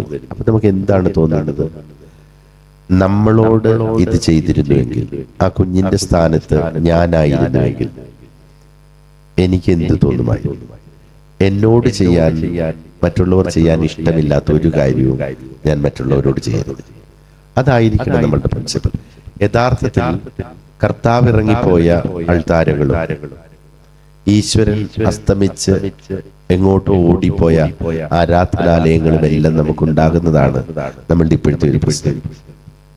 എന്റെ പുസ്തകത്തിൽ പറയുന്ന സുബൈദയും ഞാനുമൊക്കെയുള്ള ആ ബന്ധമോ സ്നേഹമോ ആർജവമോ, എന്റെ ഭാര്യ സുബൈദയോട് ചോദിച്ചു, അന്ന് ദയ തോന്നിയിട്ടായിരുന്നു ബാബുവിന് ചോറ് കൊടുത്തുകൊണ്ടിരുന്നത്. അപ്പൊ സുബൈദ പറഞ്ഞു, ദയൊന്നും ഇല്ലായിരുന്നല്ലോ, അവൻ അവിടെ ഭക്ഷണം കഴിക്കാതിരിക്കത്തല്ലേ, അപ്പൊ ഇവൻ ഈ വായും പൊളിച്ച് അവന്റെ പല്ലും പൊങ്ങി ഇങ്ങനെ ഇരിക്കും. ഇങ്ങനൊന്നും അല്ലായിരുന്നു കേട്ടോ ആഷ, ഇവനൊരു ഊച്ചാളി ലുക്കായിരുന്നു അന്നേരം. ഇപ്പൊ ഇവൻ തിന്ന് കവളൊക്കെ ചാടിയിട്ടാണ് ഇവന്റെ പല്ലൊക്കെ ഇങ്ങനെ ഇരിക്കുന്നത്. സുബൈദ ഇപ്പൊ 50 വയസ്സിലും പറയുന്ന അന്ന് പറഞ്ഞതുപോലെ. പക്ഷെ ഇപ്പോഴത്തെ ആളുകള് നമ്മളെ കാണുന്നത് ചോറ് കൊടുത്ത് തന്ന തേയിടയായിരുന്നു, അള്ളാ പറഞ്ഞു. ഈ അള്ളാ ഒന്നും ആരും ഇതൊന്നും പറഞ്ഞിട്ടില്ല. You become a better human being. Essentially you become a Muslim. കൂടുതൽ മെച്ചപ്പെട്ട ഒരു മനുഷ്യനാകുക എന്ന് പറയുമ്പോൾ തന്നെ you become a better Muslim. കൂടുതൽ നല്ലൊരു മനുഷ്യനാകുമ്പോഴല്ലേ അള്ളായും നമ്മളും തമ്മിലുള്ള അന്തരം തന്നെ കുറയുക. നിങ്ങൾ ഇസ്ലാമിക് സ്റ്റഡി ഒക്കെ ചെയ്യുന്ന കുട്ടികളായതുകൊണ്ടാട്ടോ ഞാൻ ഇസ്ലാമിനെ കുറിച്ച് പറയുന്നത്. നിങ്ങൾ പഠിച്ചു വെച്ചൊക്കെ നിങ്ങൾ ഫോളോ ചെയ്തോളൂ. ഞാൻ പറയുന്നതിൽ തെറ്റുണ്ടെങ്കിൽ അങ്ങ് ക്ഷമിച്ചാൽ മതി. ഇന്നലെ ഞാനൊരു കുട്ടിയെ KLF-ൽ വെച്ച് പരിചയപ്പെട്ടു. വായനക്കാരി, മുസ്ലിം പേരുള്ള കുട്ടിയാണ്. അപ്പൊ കുട്ടി എന്നോട് പറയാ, ഞാന് ഇവിടെ വന്നത് സാറിനെ ഒന്ന് കാണാൻ വേണ്ടി മാത്രം. ഞാന് ഡിപ്രഷനായി മരുന്ന് കഴിച്ചുകൊണ്ടിരിക്കുമ്പോഴാണ് കമ്പളികണ്ടത്തെ കൽഭരണികൾ വായിച്ചത്. ഉപ്പായും ഉമ്മയൊക്കെ പറഞ്ഞു തന്നുകൊണ്ട് ചെറുപ്പം തൊട്ട് നിസ്കരിക്കുകയൊക്കെ ചെയ്യും. പക്ഷെ എനിക്ക് ആ ഒരു ഫീലൊന്നും ഇതുവരെ കിട്ടിയിട്ടില്ല. അതെന്നെ സാറേ. ഓ ഞാൻ പറഞ്ഞു, മോനെ, ഈ അള്ള അങ്ങ് അവക്കലെങ്ങാണ്ടിരിക്കുന്ന ഒരു എൻറ്റിറ്റി ആയിട്ട് കാണുന്നോണ്ടാണ് പ്രശ്നം. അള്ള ഉള്ളിൽ തന്നെ ഇവിടെ ഏറ്റവും ചേർന്നായിരിക്കുന്നേ എന്നോർത്തോണ്ട് ഏറ്റവും അടുത്തിരിക്കുന്ന ആളോട് വർത്താനം പറയുന്നത് പോലെ നീ ഒന്ന് നിസ്കരിച്ചു നോക്കൂ. അപ്പോൾ നിനക്ക് വിഷാദം വിട്ടുപോയ ഒരു മനുഷ്യനാകാൻ പറ്റും. യഥാർത്ഥത്തിൽ ആരാധനാലയങ്ങളിൽ നിന്നോ കാരുണ്യം പങ്കുവയ്ക്കുന്ന സ്ഥലങ്ങളിൽ നിന്നോ കർത്താവ് ഇറങ്ങിപ്പോയതല്ല നമ്മളുടെ പ്രശ്നം. നമ്മളുടെ ഹൃദയത്തിൽ നിന്ന് ഈ അള്ളായും കൃഷ്ണനും ക്രിസ്തുവും ഒക്കെ ഒത്തിരി ദൂരേക്ക് പോവുകയും നമ്മുടെ നിസ്കാരങ്ങളും നമ്മളുടെ പുഷ്പാഞ്ജലികളും നമ്മളുടെ കുർബാനകളും എല്ലാം ആചാരങ്ങൾ മാത്രമായി തീർന്നപ്പോൾ ഈശ്വരൻ നമ്മളിൽ തന്നെ സ്ഥലം കാലിയാക്കി. അതുകൊണ്ടാണ് ഈ നന്മ കാണേണ്ട ഇടങ്ങളിൽ പ്രച്ഛന്ന വേഷധാരികളായ ദൈവമനുഷ്യരുടെ ഒരു കൂട്ടപ്രളയം തന്നെ ഉണ്ടായി. അവർ സംഘനൃത്തം നടത്തുകയാണ്. പുതിയ തലമുറ കൂടുതൽ ആർട്ടിഫിഷ്യൽ ആണെന്നാണ് പറയുന്നത്. അല്ലെങ്കിൽ കാലം മനുഷ്യനെ മാനവികതയിൽ നിന്ന് അകറ്റിയിട്ടുണ്ടോ? ഓ ഇല്ല കേട്ടോ, അതൊരു തെറ്റിദ്ധാരണ. ഈ അമ്മാവന്മാര് തള്ളുന്നത്. കാരണം ഒരു 60-ന് മേൽ പ്രായമുള്ള ഒരു ഫറൂഖിനും ഒരു ചാണ്ടിക്കും ഒരു ഫാത്തിമായ്ക്കും ഒരു വിലാസിനിക്കും ഒരു മേരിക്കുട്ടിക്കും ഒന്നും ഈ രോഗമില്ല. അവർക്ക് അതറിങ് പ്രോസസ് ഇല്ല. അവർക്ക് ചാട്ടീന്ന് വിളിച്ചാലും കുഴപ്പമില്ല, മുത്തപ്പാന്ന് വിളിച്ചാലും കുഴപ്പമില്ല, ദാമോദരൻ വിളിച്ചാലും ഒന്നും കുഴപ്പമില്ല. ഇനി ഇപ്പോഴത്തെ പിള്ളേരുണ്ടല്ലോ, ഇപ്പോഴത്തെ പിള്ളേർക്ക് ഇതൊന്നും കേൾക്കണം. അവർക്ക് ഇതിനോടൊന്നും യാതൊരു താല്പര്യമില്ല. കാരണം എന്തുകൊണ്ടാണ്? 35 വയസ്സിനും 60 വയസ്സിനും ഇടയിലുള്ള ഈ അമ്മാവന്മാര് മൊത്തം കൃത്രിമത്താണ്. അവരാണ് കള്ളന്മാർ, ഫേക്കാണ് മൊത്തം. ഇവരുടെ പള്ളി പോക്കും നിസ്കാരങ്ങളും ഇവരുടെ പുഷ്പാഞ്ജലികളും മുഴുവനും ഫേക്കാണ്. ഒരു കച്ചവട മനസ്ഥിതിയിലാണ് ഈ പരിപാടി ഓടിക്കുന്നത്. ഇവർക്കുടെ നിസ്കാരങ്ങളെല്ലാം ചടങ്ങായി മാറും. അതാണ് പ്രശ്നം. അതുകൊണ്ടാണ് കുട്ടി ഫൈസല് 18 വയസ്സ് 17 വയസ്സ് അവന് ഇതിനൊന്നും താല്പര്യമില്ല. എന്നിട്ട് പറയും പിള്ളേര് വഴിപഴിച്ചു പോയി. സ്കൂളിൽ കുട്ടികൾ വഴിപഴിച്ചു പോകുന്നത് എന്തുകൊണ്ടാണ്? അതിനെക്കുറിച്ചെല്ലാം പഠനം നടത്തുവാണ്. ഇപ്പോഴത്തെ കാലത്തെ കുട്ടികൾ ഫോണിലാണ്, അതിലാണ് ആയിരിക്കാം. അത് ആവശ്യമുണ്ട് ഫോൺ, അതിനൊരു സമയപരിധിയൊക്കെ നിശ്ചയിക്കണമായിരിക്കാം. പക്ഷേ നല്ല അധ്യാപകരില്ലാതാകുമ്പോ നല്ല കുട്ടികളില്ലാതാകും. അധ്യാപകനായി തീരുന്നത് ഒരു ജോലിയാവുകയാണ്. ആ ജോലിക്ക് 20 മുതൽ 40 ലക്ഷം രൂപ വരെ കൈക്കൂലി കൊടുക്കേണ്ടി വരികയും ചെയ്യുമ്പോൾ ആ പൈസയുടെ പലിശ ഈടാക്കാനുള്ള ഒരു പ്രോസസ് ആയിരിക്കും പഠിപ്പിക്കാൻ. അപ്പൊ കുട്ടികള് അവരുടെ സൗകര്യം പോലെ ജീവിക്കും. രണ്ട്, ഈ വീടുകളിലും ഈ പിള്ളേര് ഇൻസ്റ്റാഗ്രാമിലാണെന്നൊക്കെയാ പറയുന്നത്. അമ്മാവന്മാരോ ഇൻസ്റ്റാഗ്രാം ഉപയോഗിക്കാൻ അവർക്ക് അറിയത്തില്ല. അവര് മുഴുവൻ ഈ ഫേസ്ബുക്കിലെ റീലും കണ്ടിങ്ങനെ ഇരിക്കുക. പിള്ളേരെ ഒന്ന് ശ്രദ്ധിക്കാൻ അവർക്ക് നേരെ ഇല്ലെന്നേ. അവര് ഇടയ്ക്ക് കേൾക്കും, ഇടയ്ക്ക് പൊങ്ങി വന്നോ സീരിയലിൽ നിന്ന് പൊക്കും, മറ്റേതിനൊക്കെ പൊങ്ങി വന്നു പറയും, ഫൈസലെ ഫോൺ കണ്ടോണ്ടിരിക്കുകയാണോ നീ, ഇൻസ്റ്റാഗ്രാമിൽ തൂത്തോണ്ടിരിക്കും. ഈ തള്ളയും തന്തയെല്ലാം തൂത്തോണ്ടിരിക്കുകയായിരുന്നു. ഓരോരുത്തർക്കും അവരവരുടെ ലെവലിലുള്ള തൂക്കൽ നടന്നുകൊണ്ടിരിക്കുക. എന്നിട്ട് ഈ പിള്ളേരെ എന്തിനാ കുറ്റം പറയുന്നേ? പിള്ളേർക്ക് പിള്ളേരുടേതായ ഒരു കാഴ്ചപ്പാടുണ്ട്. പുതിയ ജനറേഷൻ അവർക്ക് റെസ്പെക്ട് ഇല്ല എന്ന് നമ്മൾ പറയും, അവർക്ക് അഞ്ചാവാന്ന് പറയും, അവർക്ക് താടിയുണ്ടെന്ന് പറയും, അവർ ആത്മാർത്ഥമായ ദൈവവിശ്വാസം ഇല്ലെന്ന് പറയും.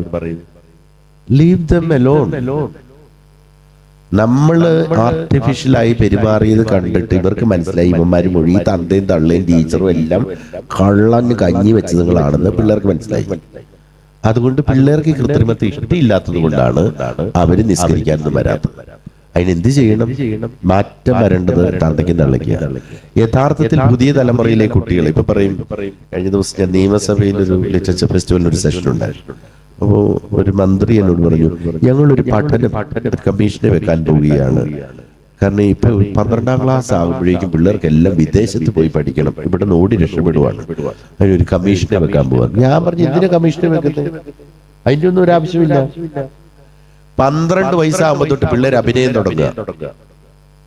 12 വയസ്സ് എന്തുവാ ഉസ്താദിന് കേൾക്കാൻ ഇഷ്ടമുള്ള കാര്യങ്ങൾ കൊച്ചു അതുപോലെ കാണിക്കും. അയലൊക്കത്തുള്ള വീട്ടിലുള്ളവർക്ക് കേൾക്കാൻ ഇഷ്ടമുള്ളത് അതുപോലെ പെരുമാറും. സ്കൂളിൽ സാറിന് ടീച്ചറിന് ഇഷ്ടമുള്ളത് കാണിക്കും, പള്ളിയിൽ അച്ഛന് കാണാൻ ഇഷ്ടമുള്ളത് കാണിക്കും, കന്യാശ്രീയമ്മയ്ക്ക് കാണാൻ ഇഷ്ടമുള്ളത് കാണിച്ചുകൊണ്ട് നടക്കും. KPSC ലളിതയ്ക്ക് പോലും ഷൂട്ടിംഗ് സീൻ കഴിഞ്ഞാൽ വിശ്രമമുണ്ട്. നമ്മുടെ പിള്ളേര് 12 വയസ്സ് തൊട്ട് 18 വയസ്സ് വരെ ഫുൾ അഭിനയമാണ്, ഒരു വിശ്രമവും ഇല്ലാതെ. അപ്പൊ ആരാണ് സന്തോഷം ആഗ്രഹിക്കാത്തത്? അവര് പറയും പുറത്തേക്ക് പോകണത് എന്തിനാ? അഭിനയം നിർത്താൻ അവരുടെ ആത്മാവ് പിടയുകയാണ്. പിന്നെ അവരുടെ സൗകര്യത്തിന് ജീവിക്കണം. പിന്നെ അവിടെ ചെന്നപ്പോൾ തോന്നുമ്പടിയേ ജീവിക്കുള്ളൂ. എന്തുകൊണ്ടാ? ഈ തന്തയും തള്ളയും മുഴുവൻ ഉഡായിപ്പാണെന്ന് പിള്ളേർക്ക് മനസ്സിലായി. അവര് പറയുന്നത് പ്രവർത്തിക്കുന്നില്ല, പ്രവർത്തിക്കുന്നതും പറയുന്നതുമായിട്ട് യാതൊരു ബന്ധവുമില്ല. അവരുടെ കർത്താവും അവരുടെ അള്ളായും ഒക്കെ മറ്റുള്ളവരെ കാണിക്കാനുള്ളതാണ്. അതുകൊണ്ട് അവരഭിനയിച്ച് ജീവിക്കുന്നു. നേരെ മറിച്ച് മാറ്റം വരേണ്ടത് അമ്മാവന്മാർക്കും അമ്മായിമാർക്കും. അവര് മാറിയാൽ കുട്ടികൾ മാറും. You become a model, be an example, do what you preach. ഈ നിസ്കരിക്കുന്നതിനൊക്കെ മുമ്പ് നമ്മൾ പൊരുത്തപ്പെട്ടിട്ട്, അത് ഹജ്ജിന് പോകുമ്പോൾ മാത്രമല്ല പൊരുത്തപ്പെടേണ്ടത്, ഓരോ നേരവും നിസ്കരിക്കാനായിട്ട് എന്നെ പറയുന്നത് ഒരു എന്തോ ഒരു കയറ്റി എടുത്തു ഇല്ല, ഇവിടെ അങ്ങനല്ല തോന്നില്ല, അറബികൾ മാത്രമാണ്. അതുകൊണ്ട് ഇരിക്കുന്നതിന് തൊട്ട് മുമ്പ് ഓർക്കണം, ഇന്ന് ആരോടാണ് ഞാൻ മോശമായി പെരുമാറിയത്, ഇന്ന് ആരെയാണ് ഞാൻ വേദനിപ്പിച്ചത്, ഇന്ന് ആർക്കാണ് ഞാൻ അർഹിക്കുന്ന ഒരു നന്മ ചെയ്യാതിരുന്നത്. എല്ലാ വേദനകളും മാറ്റാൻ നമുക്ക് പറ്റില്ല. പക്ഷെ ചെറിയൊരു നോട്ട, ഒരു പുഞ്ചിരി മാറ്റുമായിരുന്ന ഒരു വേദനയെ അവഗണിച്ചിട്ടുണ്ടെങ്കിൽ നിസ്കരിക്കാൻ അവകാശമാണ്. അന്നേരം പോയി ക്ഷമയൊന്നും പറയണ്ട. ഒടയമ്പ്രാനോട് ഞാനത് കാണിച്ചത് മോശമായി പോയി, അതിനുള്ള മാന്യത പോലും ഇല്ലെന്ന്. ഇവരെല്ലാരും പറയുന്നത് ഇസ്ലാം ആണേലും ക്രിസ്ത്യാനി ആണേലും ഒക്കെ പറയണ എന്നാണെന്നറിയോ, ഇത് കഴിഞ്ഞാൽ സ്വർഗരാജ്യം ഉണ്ടെന്ന്. അല്ലേ? സെറ്റപ്പ് ഒരു സ്ഥലത്തേക്ക് പോവാന്നാ പറഞ്ഞേക്കുന്നത്. പോയവരാരും തിരിച്ചു വന്നിട്ടില്ല. എന്നാ പിന്നെ ഉടയതമ്പുരാൻ ഇത് മുഴുവൻ കണ്ടോണ്ടിരിക്കുകയായി, കാണിക്കുന്ന കൊള്ളരുതായ്മ മുഴുവനും. അപ്പൊ ഈ പുള്ളീനെ അടുത്ത് നിർത്തി ഈ പരിപാടി മുഴുവൻ കാണിക്കണമെങ്കിൽ ഇവർക്ക് വിശ്വാസമുണ്ട്. അള്ളാഹ് കാണുന്നുണ്ടെന്നല്ലേ സുബൈദ പറഞ്ഞല്ലേ, അള്ളാഹ്ക്ക് അറിയാലോ എന്നാ ഞാൻ എഴുതി വെച്ചിട്ടുണ്ട്. അവൾ അന്ന് പറഞ്ഞ പോലെ തന്നെ. ഏത് 9 വയസ്സുള്ള സുബൈദ അന്ന് എന്നോട് പറഞ്ഞത്, നനഞ്ഞു പോകുമ്പോഴേ അവൾക്ക് സെന്റ് ജോർജ് കൊടയുണ്ടായിരുന്നു, എനിക്കില്ലായിരുന്നു. അപ്പൊ അവളെന്നോട് പറഞ്ഞു കൊടയിൽ കയറിയെന്ന്. 1980-കളിലൊക്കെ ഒരു തട്ടയിട്ട പെണ്ണിന്റെ കൂട്ടത്തിൽ കൊടയിൽ കയറുക എന്നൊക്കെ പറഞ്ഞാൽ മഹാപാപ. അതൊരു നസ്രാണി ചെറുക്കൻ. അപ്പോ ഈ നീ കേറിക്കോ എന്ന് പറയുമ്പോ ഞാൻ വേണ്ട എന്ന് പറയുമ്പോ അവളെന്നോട് പറയുന്നത് അള്ളാഹ്ക്ക് അറിയാലോ എന്ന്. എനിക്ക് അന്ന് ഈ അള്ളാഹ് ഒരു പരിചയമില്ല കേട്ടോ. അവള് പറഞ്ഞ അള്ളാഹ് എന്താണെന്ന് എനിക്ക് അറിയത്തില്ല. അപ്പൊ ഈ അള്ളാഹ്ക്ക് അറിയാമല്ലോ എന്ന് 9 വയസ്സുള്ള സുബൈദയ്ക്ക് അറിയാം. നമുക്കറിയാവോ? അപ്പൊ അള്ളാഹ്ക്ക് അറിയാമെന്ന് നമുക്ക് അത്ര ഉറപ്പുണ്ടെങ്കിൽ ഈ ഊളത്തരം മുഴുവൻ കാണിക്കൂ, എന്നിട്ടും പോയി നിസ്കരിക്കും.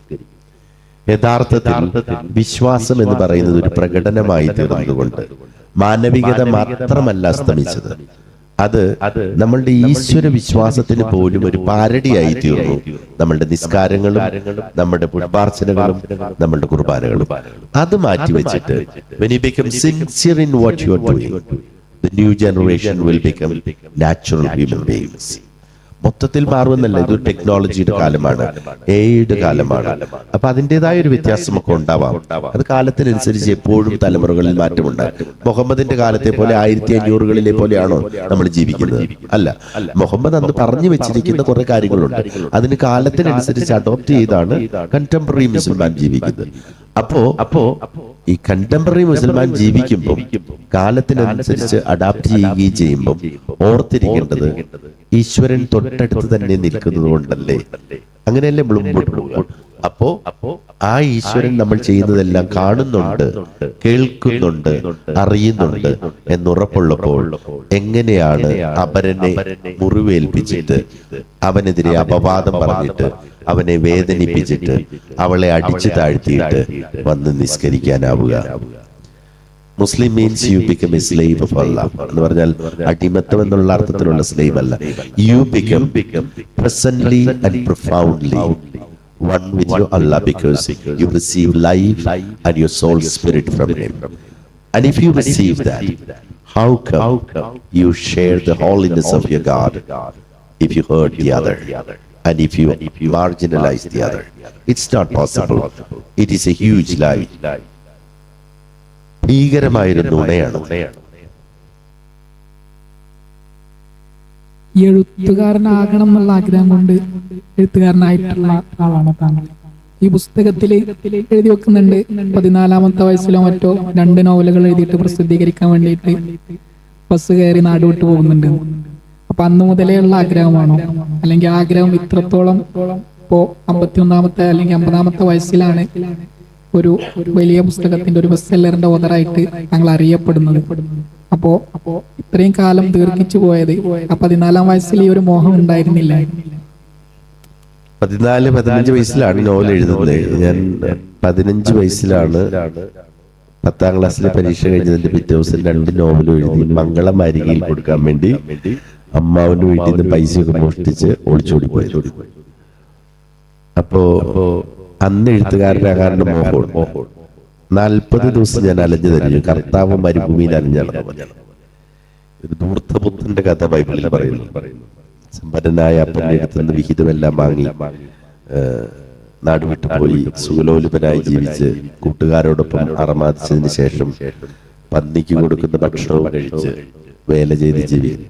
പക്ഷെ എത്ര ദുരിതങ്ങൾ വന്നാലും ധൂർത്തപുത്രൻ തിരിച്ചു വരണമെങ്കിൽ ബൈബിളിൽ ഒരു വാചകമുണ്ട്, അവന് സുബോധമുണ്ടായി. നമുക്കൊക്കെ ഉള്ളൊരു പ്രശ്നം എന്താണെന്നറിയാം, നമ്മളിങ്ങനെ ധൂർത്തപുത്രരായിട്ട് ജീവിക്കുക. നമുക്ക് സുബോധമുണ്ടാകും.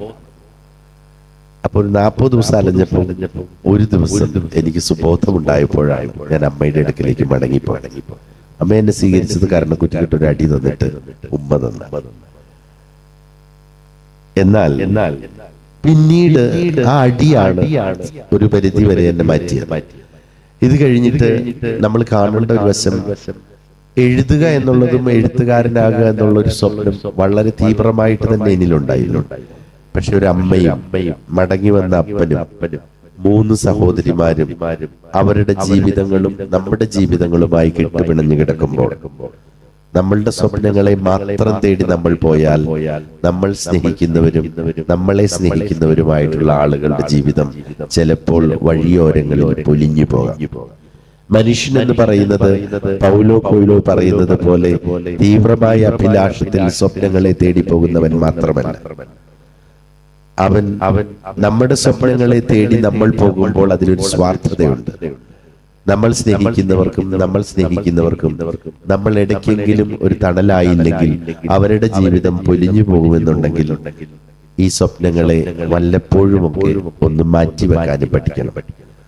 അങ്ങനെ കുറെ വർഷങ്ങൾ എഴുത്തുകാരനാകണമെന്നുള്ള മോഹം ഞാനങ്ങ് മാറ്റിവെച്ചായിരുന്നു. അതിൽ തന്നെ തെറ്റൊന്നുമില്ല. ഇച്ചിരി പ്രാക്ടിക്കലായിട്ട് പറഞ്ഞ് ഒന്ന് ഓർത്തു നോക്കി, 2000 തൊട്ട് ഞാൻ എഴുതാൻ തുടങ്ങി. അന്ന് OV വിജയനുണ്ട്, ആനന്ദുണ്ട്, മുകുന്ദനുണ്ട്, കമലാദാസുണ്ട്. ഇവരൊക്കെ ഇരിക്കുമ്പോൾ നമ്മൾ അവശ കലാകാരനായി മരിച്ചത് ഒരു സാധ്യതയില്ല. അപ്പൊ എല്ലാത്തിനും ഒരു സമയമുണ്ട്. നിമിത്തങ്ങളിലും വിശ്വസിക്കുന്ന ഒരാളാണ്. പിന്നെ എൻ്റെ ഒരു കാഴ്ചപ്പാടെന്ന് പറയുന്നത്, എൻ്റെ തമ്പുരാനും എന്നെ ഒരു ഉപകരണമായി സമയത്തിന്റെ പൂർണ്ണതയിൽ ഉപയോഗിക്കൂ എന്ന് തന്നെയാണ്. അതിന് നമ്മളെ വലിച്ചു താഴെയിടുന്നവരുണ്ടാകാം, നമ്മളെ അപമാനിക്കുന്നവരുണ്ടാകാം, നമ്മളെ ആക്ഷേപം ചൊരിയുന്നവരുണ്ടാകാം. അതിനൊന്നും സാരില്ല, അതൊക്കെ ആ വഴി പൊക്കോളും. മഴയ്ക്ക് പെയ്യാനുള്ള സ്വാതന്ത്ര്യം, നനയണോ വേണ്ടോ എന്ന് തീരുമാനിക്കുന്നത് ചേമ്പല തന്നെയാണ്.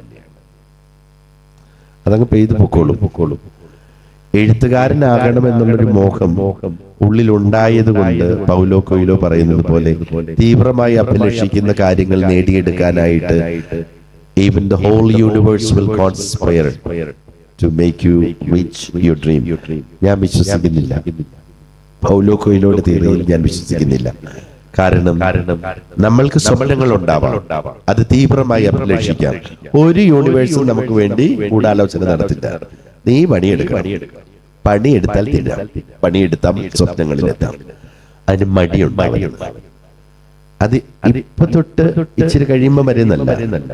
സ്വപ്നങ്ങൾക്ക് വേണ്ടിയുള്ള പണിയെടുക്കൽ ഉറങ്ങാതെയുള്ളതാവണം, ഒരിക്കലും അസ്തമിക്കാത്തതാവണം, ഒരിക്കലും നിർത്താത്തതാവണം. അപ്പൊ നീ നേടിയെടുക്കും. When you have an intense dream and when you invest for that and when you work non-intermittently for that, then the universe will conspire so that you would achieve it. അതുകൊണ്ട് നമുക്ക് എന്ത് സ്വപ്നങ്ങളിലേക്ക് പോകാനും ഏത് തീക്ഷ്ണമായ അഭിലാഷങ്ങൾക്കും സാധ്യതയുണ്ട്. പക്ഷെ നമ്മൾ പണിയെടുക്കണം. നമുക്ക് അനുവദിക്കപ്പെട്ട സമയം ഏകദേശം അവസാനിക്കാറായിട്ടുണ്ട്. ഇനി ഓഡിയൻസിന് എന്തെങ്കിലും ചോദ്യങ്ങൾ ഉണ്ടെന്നുണ്ടെങ്കിൽ അതിനുള്ള അവസരമാണ്. അത് കഴിഞ്ഞ് ഒരു ചോദ്യം ഞാൻ ബാക്കി വെച്ചിട്ടുണ്ട്. ചോദ്യമല്ല, ആവശ്യമാണ്. അത് അവസാനം ചോദിക്കണം. ഓഡിയൻസിന് ബാബു സാറിനോട് എന്തെങ്കിലും ചോദിക്കാനുണ്ടെങ്കിൽ ചോദിച്ചോട്ടോ. ഈ എഴുത്തുകാരൊക്കെ വന്നിരിക്കുന്ന പോലെ വലിയ ബുദ്ധിപരമായ ഭയങ്കര സാഹിത്യപരമായ ചോദ്യം ചോദിച്ചേക്കതാ. ഒന്നും ഒരു പിടിയില്ല. നമ്മൾ ഈ നോർമലായിട്ട് പോകുന്ന ഒരാളാണ്. അപ്പൊ നിങ്ങൾ ചോദ്യമൊക്കെ ചോദിച്ചില്ലെങ്കിൽ എനിക്ക് കോംപ്ലക്സ് ആവും. പിന്നെ ഞാൻ നിങ്ങൾ വിളിച്ചാൽ വരില്ല.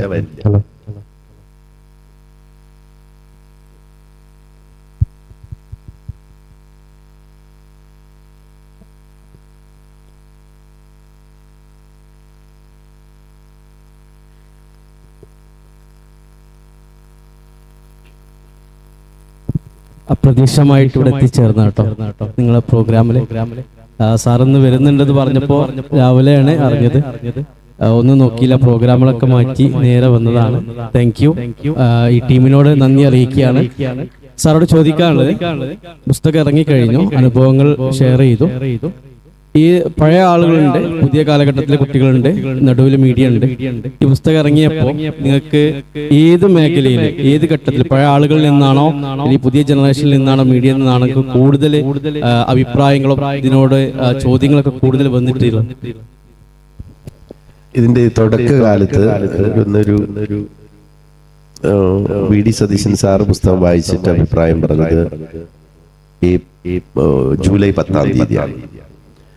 അതിനു മുമ്പ് ഇത് വായിക്കുന്നവരിൽ കൂടുതലും മുതിർന്നവരായിരുന്നു.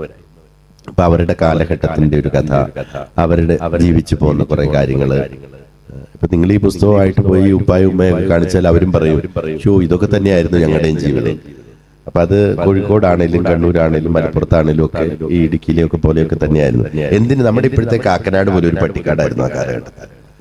ഇപ്പോഴല്ലേ വലിയ ടെക്നോളജിക്കൽ സിറ്റി ഒക്കെ ആയി മാറി.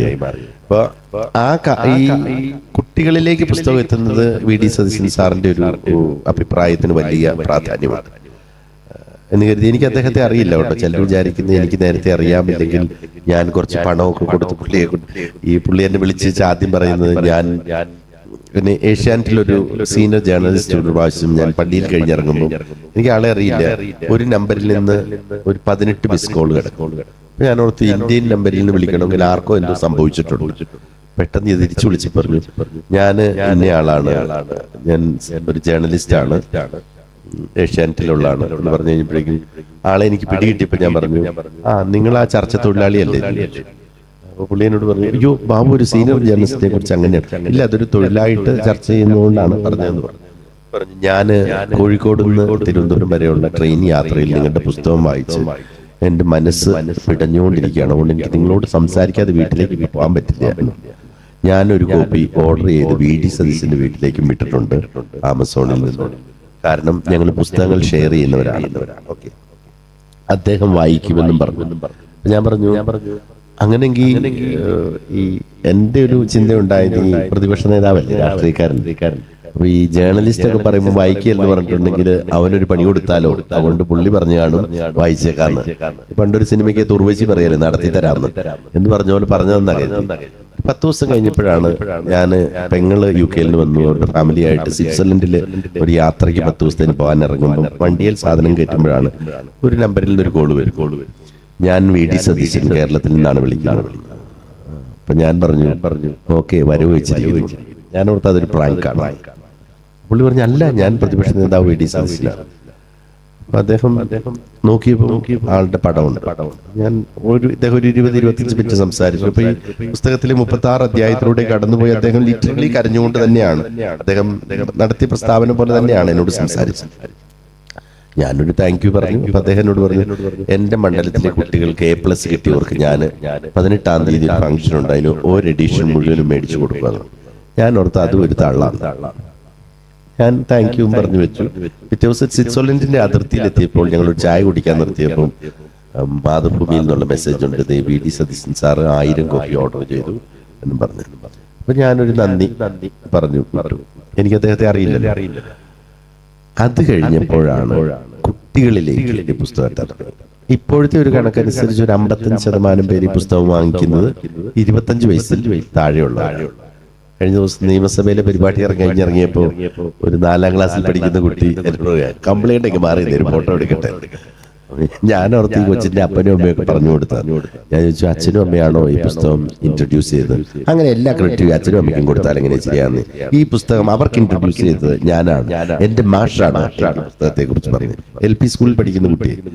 അപ്പോ കൊച്ചുകുട്ടികൾ വരെ വായിക്കുന്നുണ്ട്. ഇപ്പൊ കൂടുതലും ചെറുപ്പക്കാരും നിങ്ങളുടെ പ്രായത്തിലുള്ളവരാണ് വായിക്കുന്നത്. ഒന്ന് വായിച്ചു നോക്കൂ. ഞാൻ നിങ്ങളോട് പറയുന്നത് എന്നറിയോ, ഈ പുസ്തകം വായന എന്ന് പറയുന്നത് ഭക്ഷണം കഴിക്കുന്നത് പോലെ ഇന്നെവിറ്റബിൾ ആയിട്ടുള്ള ഒരു സാധനമൊന്നുമല്ല. പക്ഷെ നമുക്കത് വായിക്കുമ്പോൾ ഈ പഴംപുരാണോ അല്ലെങ്കിൽ പഴയ കാലത്തെ ഭൂതകാലത്തെ ഭൂതങ്ങളെ കാണുന്നൊന്നുമല്ല ഇതിനകത്ത് ഇഷ്യൂ. നമ്മളുടെ ഇന്നത്തെ ഒരു ചെറിയ പ്രശ്നം വരുമ്പോഴും നമ്മൾ തളർന്നു പോകും. ഞാൻ തളർന്നു പോയപ്പോൾ എഴുതിയതാണ് ഈ പുസ്തകം.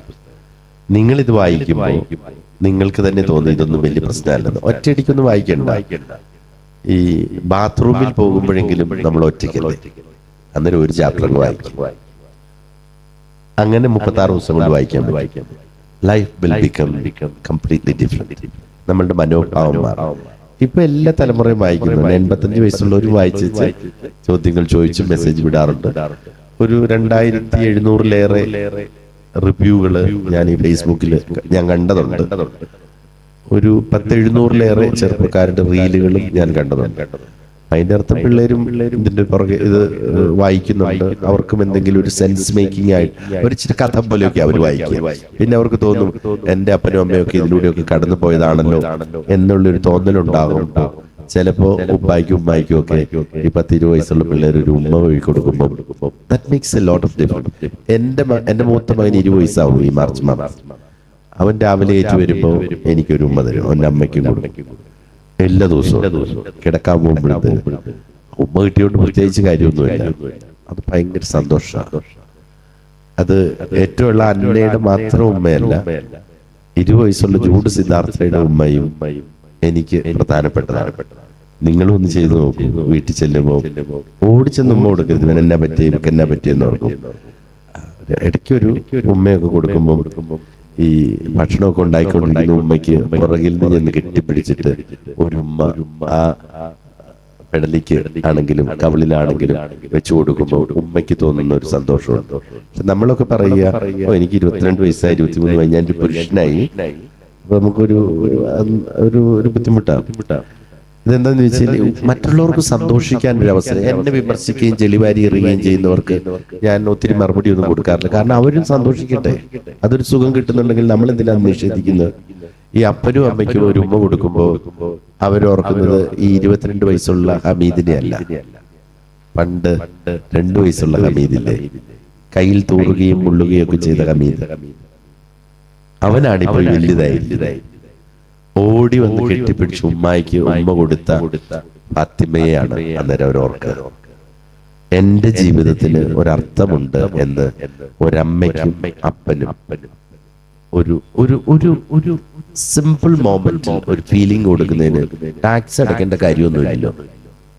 വെറുതെ ഒരു ഉമ്മയും കൊടുക്കണം എന്ന് പറഞ്ഞാൽ വഴി കൂടെ പോകുന്നവർക്ക് കൊടുക്കാനല്ല പറഞ്ഞില്ല. അപ്പനും അമ്മയ്ക്കും ഒക്കെ ഇടയ്ക്ക് ഒരു ഉമ്മ കൊടുക്കും. അത് ഭയങ്കര എനർജിയാണ്. They get an energy and you get an energy.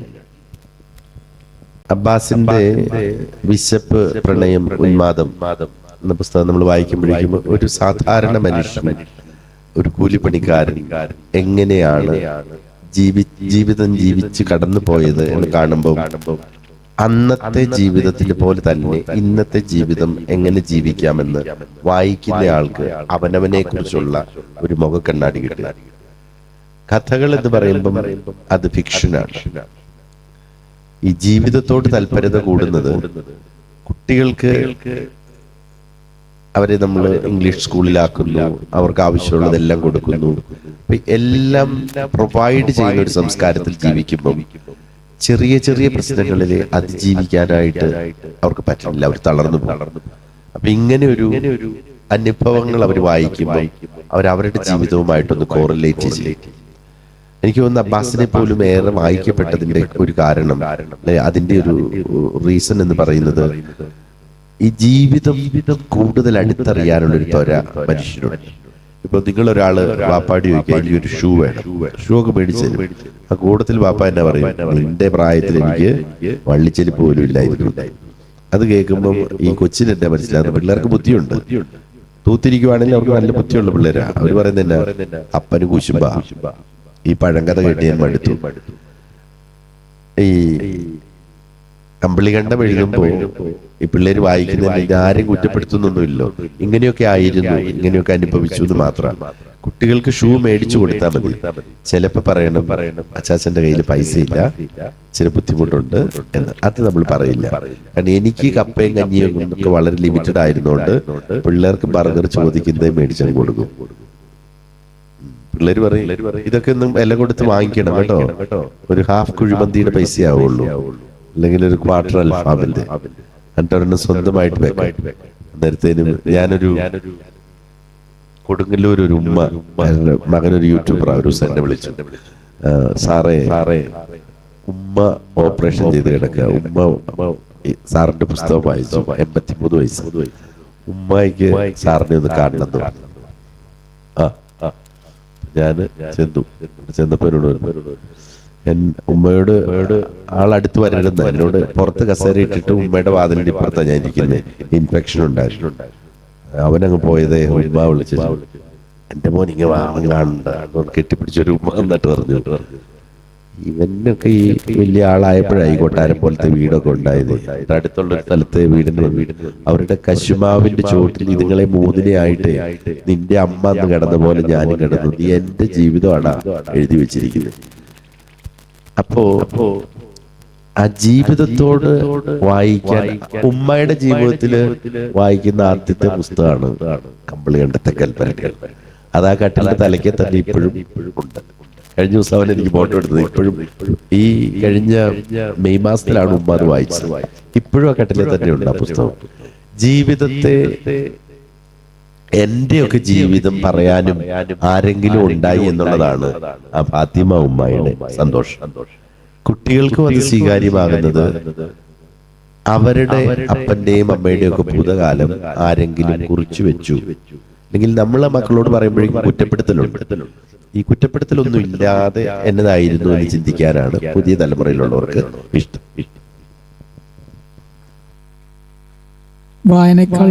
വായനയേക്കാൾ മനോഹരമായിട്ടുള്ള വാക്കുകൾ വന്നതിന് നന്ദി. അവസാനത്തേക്ക് മാറ്റിവെച്ചിരുന്ന ആവശ്യം സാറ് പുസ്തകത്തിൽ എഴുതുന്നുണ്ട്. ഞാന് പാടാൻ ഭയങ്കരമായിട്ട് ആഗ്രഹിച്ചിരുന്ന ആളാണ്, ഒരു ഗായകനാണ്. ഞങ്ങൾക്ക് വേണ്ടി ഒരു പാട്ട് പാടിയിട്ട് ഈ സെഷൻ അവസാനിപ്പിച്ചാലും ആവശ്യം അംഗീകരിക്കാം, നിരസിക്കാം. പുസ്തകത്തിൽ എഴുതുന്നുണ്ട് സാറ്, പാടാൻ ആഗ്രഹിച്ചിരുന്ന ആളാണ്. ഇപ്പൊ പാടിയാൽ വളരെ അരോചകമായി.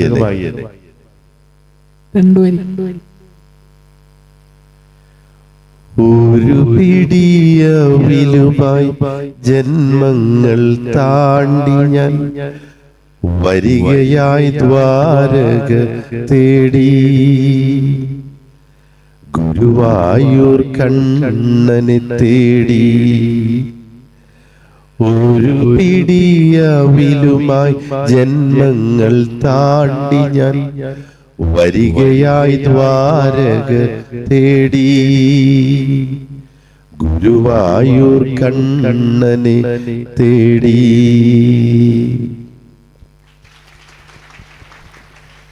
ഇനി എന്നെ ചില വാട്സാപ്പ് ഗ്രൂപ്പുകളിൽ പറയുന്നത്, ഈ പുസ്തകത്തിൽ ഒരിടത്ത് എഴുതിയിട്ടുണ്ട്, ഞാന് അവസാനം വായിച്ച മലയാളം പുസ്തകം കമലാദാസിൻ്റെതായിരുന്നു. കഴിഞ്ഞ ദിവസം ഒരു ഗ്രൂപ്പിലെ ചർച്ച എന്ന് പറയുന്നത് സ്ക്രീൻഷോട്ട് എടുത്തിട്ട് ഇനി ഇവൻ മതം മാറുന്നത് എന്നാണ്. ഞാനത് അയച്ചു തന്നെ ആൾക്ക് പറഞ്ഞു, ഒരു പേര് കണ്ടെത്തി വെച്ചോളൂ, പണി എളുപ്പമാകുമല്ലോ.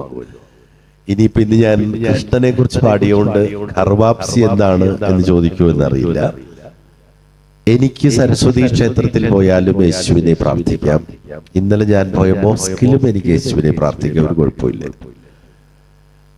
നമുക്ക് ചുറ്റുമുള്ളവർ പതിച്ചു നൽകുന്ന അതിർവരമ്പുകളെ ഉല്ലംഘിക്കാനാണ് എല്ലാ മതവും തരുന്ന ആത്മീയത. ഒരു കാലഘട്ടത്തിൽ ജീവിച്ച മഹാന്മാരായ മനുഷ്യർ നമുക്ക് പറഞ്ഞു തന്ന കഥകളായിരിക്കാം നമ്മുടെ മതങ്ങളെല്ലാം. പക്ഷെ അതെല്ലാം ഓരോ വഴികളാണ്. ആ വഴികളിലൂടെ സഞ്ചരിക്കുമ്പം അപ്പുറത്ത് നിൽക്കുന്ന വഴിയിലുള്ളവരുടെ അല്ല അവരുടെ കഥകൾ മോശമാണെന്ന് നമ്മൾ പറയേണ്ടതില്ല. നമ്മൾ കൂടുതൽ നല്ല മനുഷ്യരാകുന്നത് ഈ വെളിച്ചം കിട്ടിയതിലൂടെ ആവാം. അപ്പോ അള്ളായെ പ്രാർത്ഥിക്കാനായിട്ട് മോസ്കിൽ തന്നെ പോകണമെന്നില്ല, അമ്പലത്തിനും പള്ളിയിലും എല്ലായിടത്തും പറ്റും.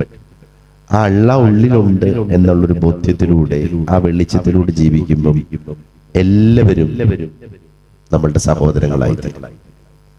ആ ഒരു കൺസെപ്റ്റിലൂടെ ഒന്ന് ഈ അമ്മ പാടിയ പാട്ട് ഏറ്റവും ആ പഴയകാലത്തെ പാട്ട് ഏറ്റവും സുന്ദരമായി പാടിയത് ഞാൻ കുറച്ച് മാസങ്ങൾക്ക് മുമ്പ് കണ്ട ഒരു റീലില് തട്ടവിട്ട പെൺകുട്ടികളാണ്.